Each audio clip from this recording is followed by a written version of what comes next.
Hi and welcome to Ryvis Rambles, where I talk about whatever the fuck I want. And today's video is the second part of the differences between the drama The Untamed and its source, the novel魔道祖师, or The Grandmaster of Demonic Cultivation. I would recommend watching the first part of the comparison because I went through the first 10 episodes of the drama, and I'll obviously continue with the next 10 episodes in this video. If you don't know the drama yet, I'd recommend watching my video summary or the drama itself. You can watch it on YouTube for free. Link to a playlist in the description below. Without further ado, let's get started.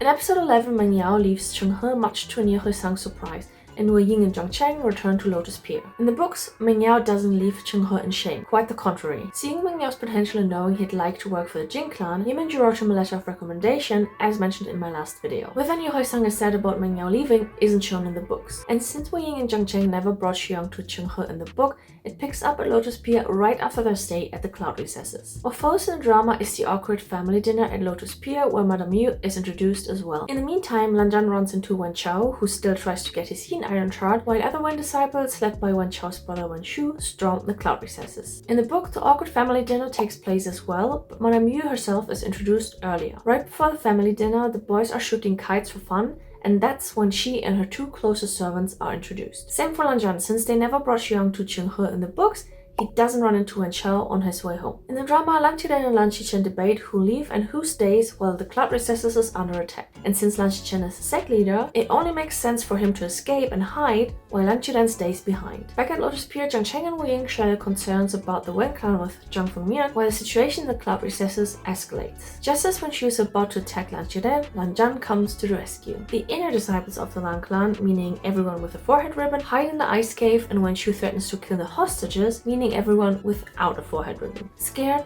Susha spills the beans and Lan Zhan leaves the cave to hand himself over as a hostage. The Wens overpower him, break his leg, and he loses his Yin Iron Shard. In the book, Zhang Cheng and Wei Ying don't discuss the Wen clan with Zhang Fengmian. The Wens do attack the Cloud Recesses, but none of this is shown. We only learn about this through a random disciple who tells Wei Ying everything that happened during the Wen indoctrination. So yes, Lan Xichen escaped and Lan Qiren stayed behind, but they didn't hide in the ice cave and Susha didn't spill the beans. Lan Zhan also doesn't lose the Yin Iron Shard because it never existed. He does get his leg broken in the books because he refuses to burn down the library pavilion. Wonder why? The drama then continues with fun times at Lotus Pier, where the boys are shooting kites and the juniors are hyping up Wei Ying. This scene basically happens early in the book when Madame Yu is introduced before the awkward family dinner. Wen Yuhan is punishing a guy and threatens Wen Qing because she obviously disrupted their goal. This doesn't happen in the book, but there's a similar scene. During Xu Yang's experiments in the bonus chapter that I've already mentioned before, a cultivator speaks up against Meng Yao, so he and his entire clan are sacrificed as punishment. They're called material, which Xu Yang can use for further experiments. In the drama, Wei Ying and Zhang Cheng are off to Qishan for the Wen indoctrination. At the education office in Qishan, Wei Ying is super antsy because Lan Zhan isn't there yet. He joins the party at the end of the episode. This is almost the same in the books. The only differences are that it's the first time Wen Chao, Wen Julio, and Wang Lingjiao are introduced, and that Lan Zhan isn't late to the party. He's actually already there when the Zhang clan arrives. Wen Julio's first appearance in the drama was in the last episode, by the way, which I've mentioned in my last video, when they stormed the Nia clan and Meng Yao protects Nia Mengjie from Wen Julio's attack. And while Wen Chao very obviously is an asshole, he's extra bitter in the books because he came in 5th, or probably even worse, in the archery contest at the Qishan Wen Grand Symposium I mentioned in my last video. The first 4 places in the competition went to Wei Ying, Lan Xichen, Jin Zixuan, and Lan Zhan.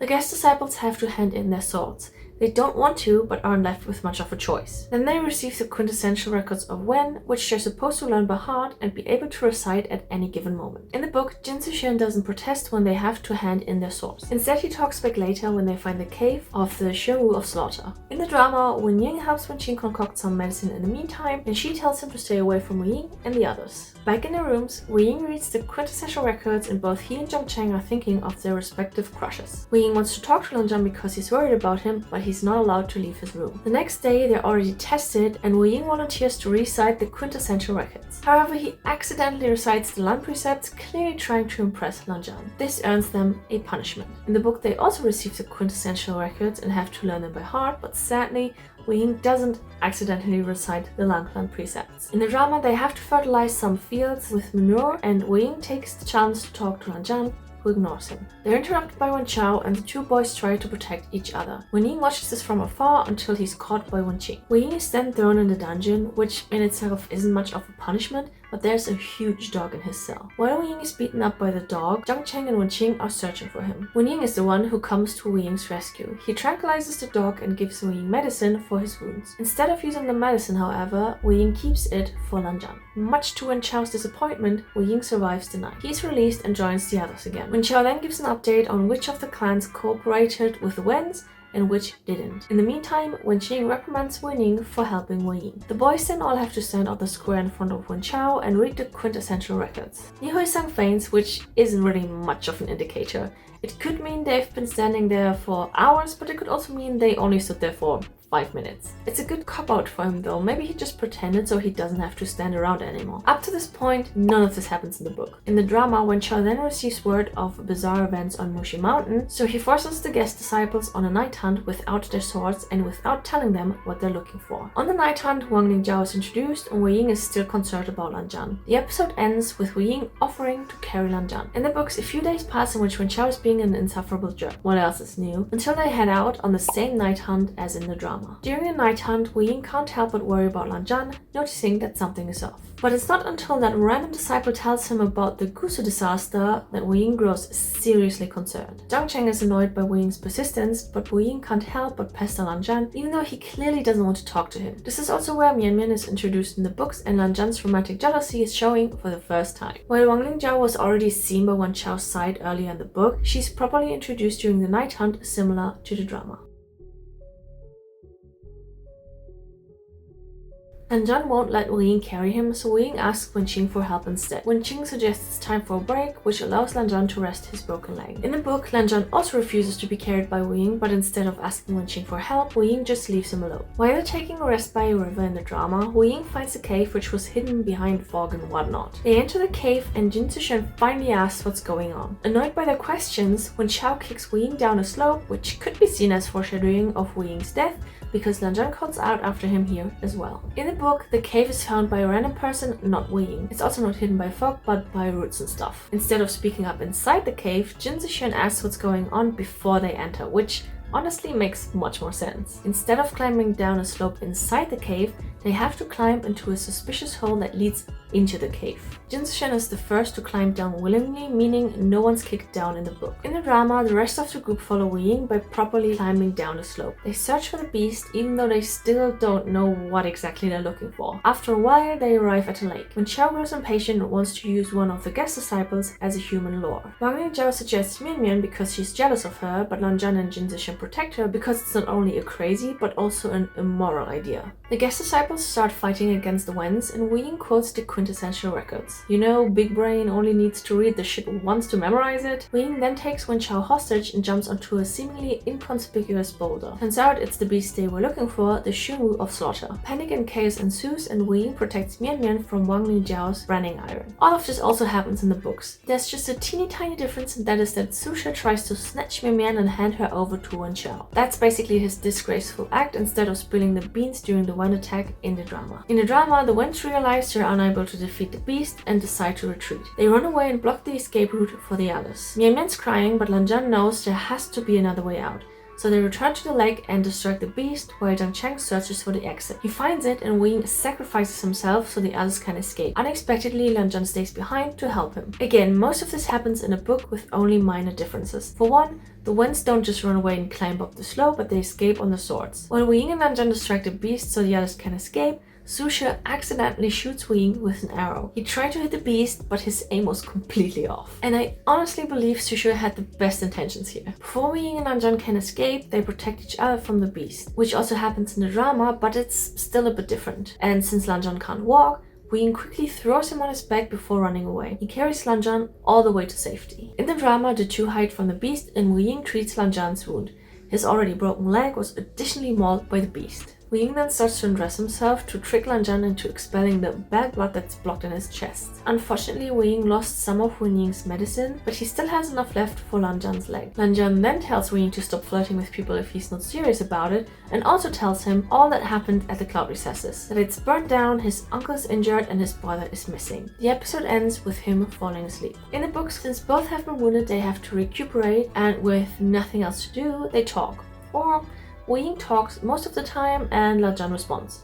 Sometimes. Wei Ying also explicitly mentions that he's not into guys. So unlike the drama, he's not a bi-king in the past. So Jiang Cheng essentially makes a similar comment in the books that could be read as Wei Ying being bi, and then there's this sentence, but in the drama itself, Wei Ying never explicitly states that he's not into men, so that makes it different in my opinion. He then uses the medicinal herbs from Mian Mian's perfume sachet, not what he received from Wen Ying, because he never received anything from Wen Ying. Also, the whole don't flirt with others convo is much longer in the books. On top of that, Lan Zhan fucking bites Wei Ying because he's so bitter and jealous. In the books, Lan Zhan cries after telling Wei Ying what happened. In the drama, it's kinda ambiguous whether he's crying or not. And lastly, Lan Zhan also falls asleep in the book, but his biorhythm is only mentioned after he wakes up again. After Lan Zhan wakes up, they discuss the beast and identify it as the fake Xianwu of slaughter. In the drama, it's a beast that was controlled by Xu Chonghai and later put down by the 5 clans. In the novel, it wasn't controlled by anyone. It just appeared, a creature that failed to achieve divinity and turned into a Yao, and some random cultivators subdued it. Also, they discuss this in the book before they talk about what happened at the cloud recesses. The two then prepare for battle. They build some makeshift weapons and Lan Zhan practices his killing cord skills. They form a mental connection and Wei Ying enters the tortoise shell. It's disgusting and all, and Wei Ying finds the metal sword that trapped the tortoise in the cave. The tortoise awakes and attacks Wei Ying inside the shell. He manages to fight back with the sword he found, and the tortoise emerges from the shell with Wei Ying stuck in its mouth. Lan Zhan then uses the killing cord technique to kill the tortoise. Wei Ying slowly loses it because of the sword before passing out and dropping into the lake. Lan Zhan then fishes him out of the water. Most of this happens in the book with, once again, only minor changes. In the book, Lan Zhan falling asleep and waking up is only mentioned to determine how much time has passed. They also prepare for battle, though the whole preparation is a bit more extensive in the book. They also don't have the mental connection. Fighting and defeating the beast is pretty much the same in the book,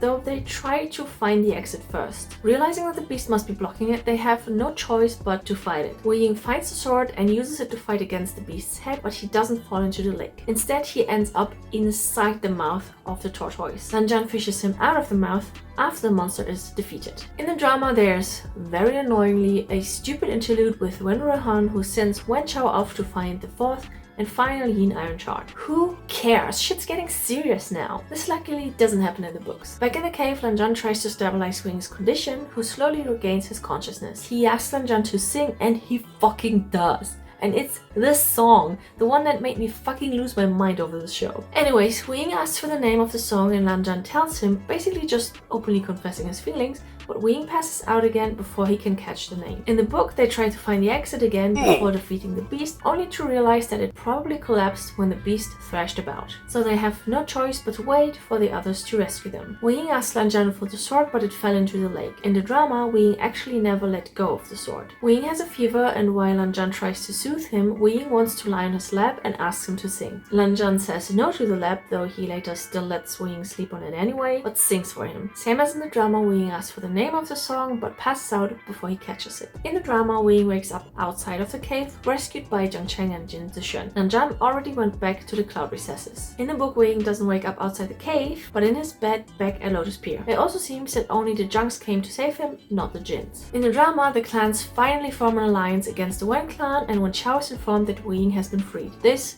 doesn't happen in the book. Back at Lotus Pier, everyone's glad that Wei Ying is back. Right after saying hi to Zhang Fengmian and the other Zhang juniors, he faints again. This time he wakes up in his bed looking straight at 2 kissing stick figures. Zhang Yanli is by his side and Jiang Cheng walks in with Wei Ying's favorite soup. Zhang Fengmian also comes in to check up on him. Then we have a bit more family drama thanks to Madame Yu, and Wei Ying tells Jiang Cheng that they are and always will be the twin heroes of Yunmeng. And then he talks about Lan Zhan again because that's literally all he can think about. In the book, Wei Ying is welcomed by the whole Zhang family after waking up in his bed, minus Madame Yu. He gets the soup from Zhang Yanli and not Zhang Chang, and just as in the drama, the family drama ensues. That's all the same. He makes the same promise to Zhang Chang about being the twin heroes of Yumeng, and then straight up bombards Zhang Chang with questions about Lanjiang. So it's similar, but a bit more obvious in the book. Guess what washing machine I have?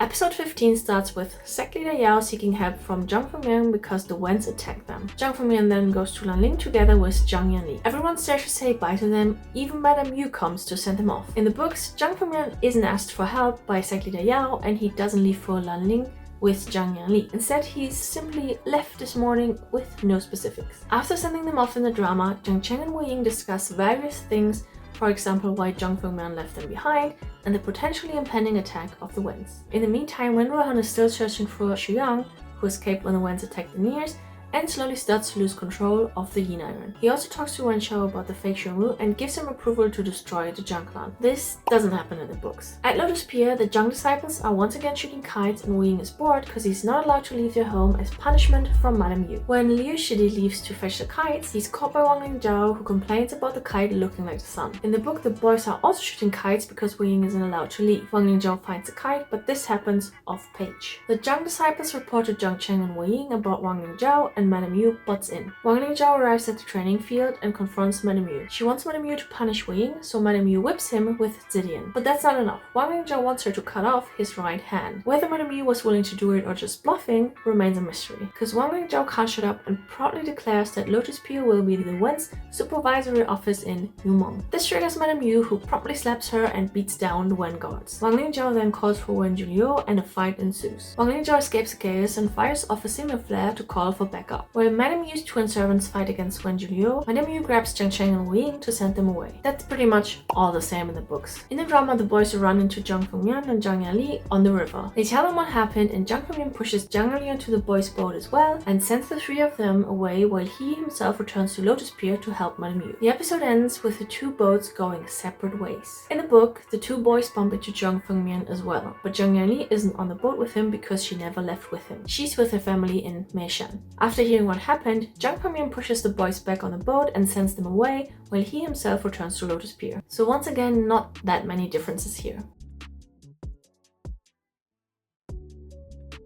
Episode 16 opens with Zidian finally releasing the kids because they've reached safer ground. And the first thing they do is paddle back to Lotus Pier, where Madame Yu and the remaining disciples still fight against the Wens. Liu Shidi is being super brave, but in the end he's killed by Wang Lingzhao. Zhang Fengmian joins the battle and is killed by Wen Juliu. In the meantime, the boys drop Zhang Yanli in the middle of a forest for her own safety and return to Lotus Pier, where they witness the aftermath of the massacre. In the book, there once again are a few changes to the drama. Zhang Yanli wasn't with Zhang Fengmian, so there's no need to hide her in the forest. They paddle back and witness the aftermath, however we don't see the battle at Lotus Pier, nor is there a flashback to the Zhang's final moments. Zhang Fengmian is killed by Wen Juliu, but this happens off-page. The boys witness the aftermath and are almost caught by Wu Ying. It later turns out he actually saw them. In the drama, they're almost caught by Wen Juliu. Or maybe he actually saw them as well, but isn't paid enough to care. In the drama, Zhang Cheng runs away, followed by Wu Ying, while the Wens celebrate their victory. It then cuts to a flashback of the final moments of Zhang Cheng's parents. The boys stop in the middle of a field and have a scuffle until they collapse. At Lotus Pier, the Wens clean up, loot some treasures, and rename the place. The next morning, the boys finally go pick up Zhang Yanli, giving her the bad news. They then take a boat to the nearest town and rest at a guest house. While Wu Ying is outside to get food and medicine, he's almost caught by Wen guards. In the book, Zhang Cheng running away, followed by Wu Ying and the Wens having a celebration, etc. That's all the same. The next morning, the boys also leave to pick up Zhang Yanli, but not from the forest.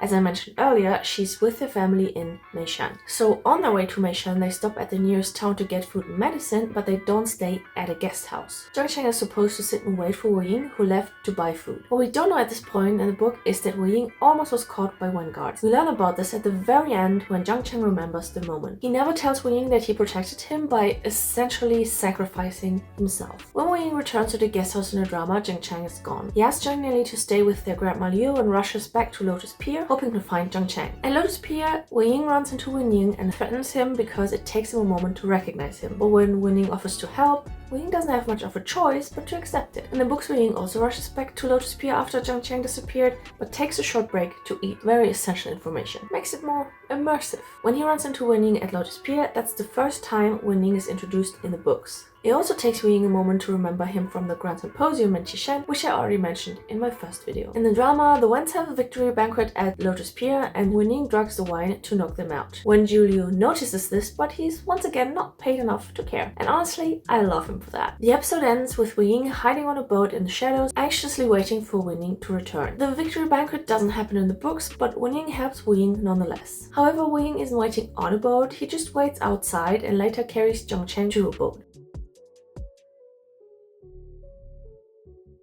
As Wu Ying waits, he observes two wine-drinking guards. The scene reminds him of the time he made his own wine, which he named this. I cannot pronounce it. This doesn't exist in the books. Wen Ying finally comes back with Jiang Cheng on his back and helps them escape. Wen Jiuliu wakes up Wen Chao, who's furious to learn that Jiang Cheng has disappeared. Wu Ying finally picks up Zhang Yanli from Grandma Liu and Wen Ying brings them to the Yiling supervisory office. While Wen Chao is mad that Wen Ying helped with Jiang Cheng's escape, the escapees arrive at Yiling. Once Wu Ying realizes where they are, he once again threatens Wen Ying until Wen Qing appears and helps them hide. Jiang Cheng is having nightmares and Wen Qing checks on Wu Ying before checking Jiang Cheng's condition while Wen Ying is concocting medicine. In the books, Wen Ying also leads them to the Yiling Overwatch office without the detour of picking up Zhang Yanli. She's not with them. Since the whole banquet didn't happen in the books, Wen Chao isn't woken up by Wen Jiuliu, and we don't know his reaction to Jiang Cheng's escape. When they arrive in Yiling, Wu Ying is pissed as well, and Wen Qing helps them hide, but unlike the drama, this is her first introduction and the first time Wu Ying meets her. However, she doesn't check on either of them, she just slams the door shut and pretends she saw nothing. True queen. In the drama, Jiang Cheng wakes up after a while and has a mental breakdown because he lost his golden core. His condition worsens when Wen Qing enters the room. They have to knock him out to keep him quiet. Wen Ying is still outside, happily concocting medicine but messes it up,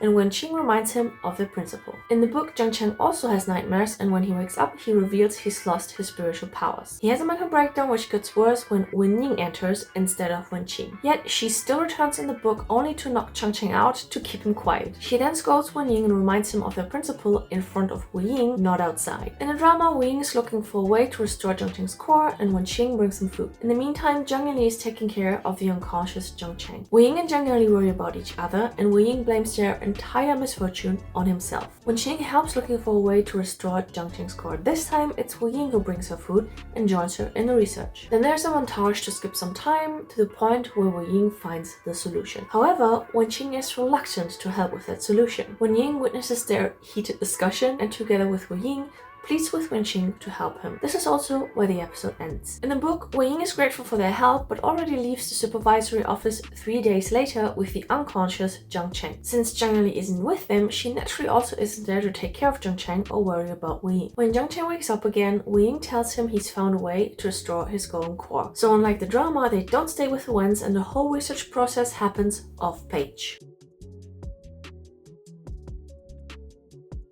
In the drama, Wen Qing only reluctantly agrees. Before they start the whole fixing Jiang Cheng mission, however, Wu Ying finds Songlan outside while hunting pheasants or chicken. Wen Qing examines Songlan's eyes because he was wearing a blindfold when Wu Ying found him, and Songlan tells him what happened, that his sect was annihilated by Xuan, who also fucked up Songlan's eyes. Xiaoxing Chen then took him to Boshan Sanan to heal his eyes. None of this happens in the books, at least not like that. We do learn that Wu Ying asked Wen Qing for help and that she was reluctant to help due to the slim chances, but much later when Wen Ying tells Anjan all about it while Wu Ying is unconscious. We'll get back to this in a later video. And as I mentioned before, Wu Ying never met Songlan in the books. At least not alive. He learns everything that happened to Songlan from the rumors Lanjan tells him. And unlike the drama, we know that Xiaoxing Chen had to scoop out his own eyes and gifted them to Songlan. It's only alluded to in the drama in this scene. I don't think it's ever spelled out unless I missed something. Anyways, in the drama, Songlan's story sparks an idea in Wu Ying how to swap cores. Shortly after, he removes Wen Qing's needle from Jiang Cheng. Jiang Cheng wakes up but is still depressed until Wu Ying tells him there's a way to restore his core. Wu Ying tells him there are certain rules he can't break or else it won't work. This also happens in the book, except that Wu Ying removes the needles only after they left the Wen siblings' hut, and minus the Songlan part. In the drama, Wen Qing and Wu Ying have a conversation, and Wen Qing is still annoyed with him because she's not happy about the idea. Zhang Yanli looks after Jiang Cheng and almost faints, but Wu Ying catches her. He then puts tranquilizer incense in the incense burner to knock her out because the drama needs to get rid of her for plot reasons. Of course she's made her signature soup and they eat a bit while they reminisce about their past. It cuts to a flashback of Wu Ying's earlier days at Lotus Pier. When Jiang Cheng kicked him out of the room, Wu Ying hid in a tree and Zhang Yanli got him back. This flashback happens in the books after Wu Ying ran into Lan Zhan and Yu Meng and asked Zhang Yanli about love like a baby. We'll get back to this in the next video. Anyways, Zhang Yanli then passes out due to the tranquilizer incense and Songlan brings her to Lan Ling to return their kindness. Wu Ying and Jiang Cheng finally say bye to the Wen siblings before Wu Ying leads Jiang Cheng to what is allegedly Baoshan Sanan's mountain. This is basically the same in the books again, except that Zhang Yanli and Songlan never were there and they already left the Wen siblings prior to walking up the mountain. In the meantime, the Sunshot campaign begins in the drama. The clans are joining forces, Nie Mingzhu reclaims the unclean realm, and Lan Zhan reclaims the cloud recesses. None of this is shown in the books, it all happens off-page. Wu Ying and Jiang Cheng hike up the mountain for a bit before Wu Ying puts on a blindfold on Jiang Cheng and reminds him of the rules. This also happens in the books. Jiang Cheng then searches for Baoshan Sanan on his own until he finds her after a while. She asks him questions to which Wu Ying has given him the answer and she accepts him. This doesn't happen in the books, at least not on page. And that's also where the episode ends. In the next episode, 7 days have already passed and Wu Ying is waiting for Jiang Cheng to descend the mountain. While he's waiting, he's found and attacked by the Wen. It then cuts to Jiang Cheng, who's having a dream that slowly turns into a nightmare before he wakes up and is happy to find that his spiritual energy is back. He then happily descends the mountain. In the meantime, Wu Ying is being interrogated and beaten up by the Wens, since he remains cocky when Shao carries him to the burial mounds. Jiang Cheng arrives at the meeting spot and searches for Wu Ying, unaware that he's being dropped on the burial mounds at this very moment. This is the same in the book with the exception that Jiang Cheng doesn't have the nightmare. In fact, this entire scene where he wakes up and discovers his spiritual powers doesn't exist. In the drama, when Qing and Wu Ying have been imprisoned by Wen Chao and have been thrown in a dungeon. This doesn't happen in the book. Wu Ying is trying to survive on the burial mounds and slowly turns to the dark side. This happens in the book, but isn't shown. 3 months later, the Sunshot campaign is in full swing. Some Wen guards at the Indoctrination Bureau are gossiping about the Zhang clan until Lan Zhan has this badass entry. He's working together with the Zhang clan and shows the Wen guards who's boss. That's how they find out that Wu Ying has been dropped on the burial mounds. This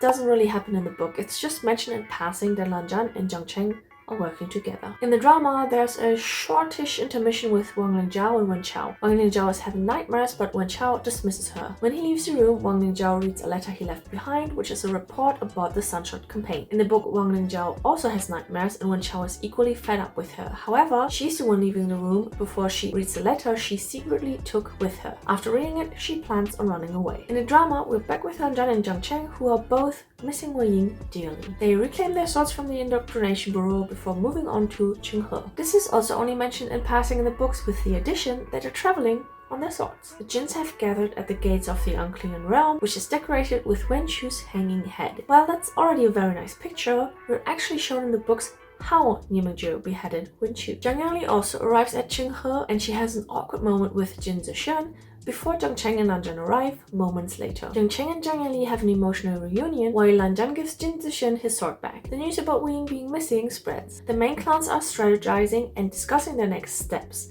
Lan Zhan and Jiang Cheng volunteer to check out Yili. None of this happens on page in the books. Nie Mingzhu then asks Jin Zishan about Meng Yao, and it turns out he never arrived at Lanling. This doesn't happen in the book. Instead, he asks Jing Guanshan, who plays dumb pretending he never received a letter of recommendation. Jiang Cheng and Zhang Yanli have a cute sibling moment, which is also missing from the book. The episode ends with Wang Lingjiao going crazy. The difference here is she finds an actual ghost baby instead of ice in her little treasure box. As I just mentioned, the whole Qing reunion and strategy part doesn't happen in the books. Instead, the novel cuts straight to Wu Ying haunting Wen Chao and Wang Lingjiao.